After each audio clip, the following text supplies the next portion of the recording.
கபடினா உனக்கு அவ்வளவு பிடிக்குமா என்ன? நம்ம ஊர்ல ஒருத்தர் கபடி பிடிக்காம வேணாது இருப்பானு.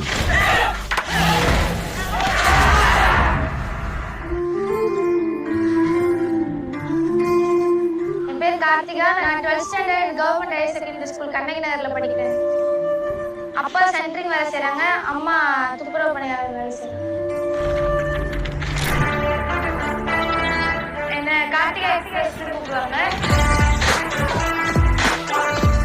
நம்ம இந்தியாக்காக 3rd யூத் ஏஷியன் கேம்ஸ்ல பஹ்ரைன்ல போயிட்டு நான் வைஸ் கேப்டனா விளையாடி கோல்ட் வின் பண்ணியிருக்கோம்.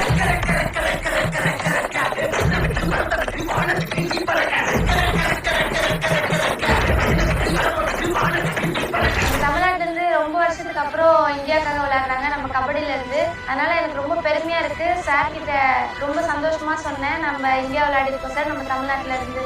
பாப்பா அங்க வந்ததுக்கு அப்புறம் சிஎம் சாரையும் டெப்டி சிஎம் சாரையும் பாப்பா கூட்டிட்டு போயிருந்தாங்க.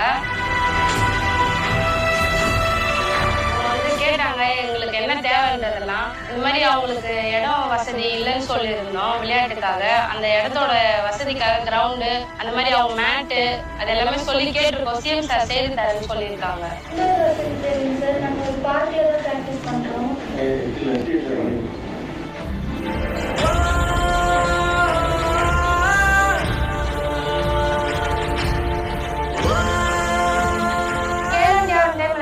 சிஎம் டிராஃபில ஸ்கூல் லெவல்ல வந்து கேப்டனா இருந்து வின் பண்ணிருக்கேன். இந்த 2 இதுக்குமே எனக்கு ஐ கேஷ் அவார்ட் கொடுத்திருந்தாங்க 75,000.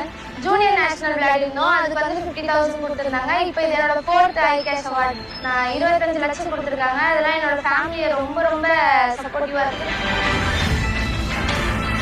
ஸ்போர்ட்ஸ் மினிஸ்டர் சார் வந்த உடனே நிறைய மாற்றங்கள் நடந்திருக்கு. ஸ்போர்ட்ஸ்ல இப்ப நிறைய மெடல் நமக்கு கிடைச்சிட்டு இருக்கு. இந்த மாதிரி ஐ கேஷ் அவார்ட்லாம் கொடுக்கும்போது பிளேயர்ஸ்லாம் ரொம்பவே ஒரு நம்பிக்கையோட வராங்க. ஃபியூச்சர் மாற போகுது, நம்மளால முடியும் அப்படின்னு தைரியமா வராங்க.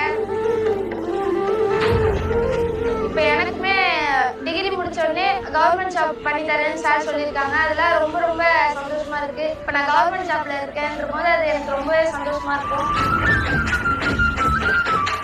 இப்போ நான் வைஸ் கேப்டனா இருக்கேன். இதுக்கடுத்து என்னோட கோல் வந்து கேப்டன் ஆகணும். கேப்டன் ஆகி நம்ம இந்தியாக்காக இன்னும் நிறைய மெடல் நம்ம ஜெயிச்சு கொடுக்கணும்னு தான் என்னோட ஆசை.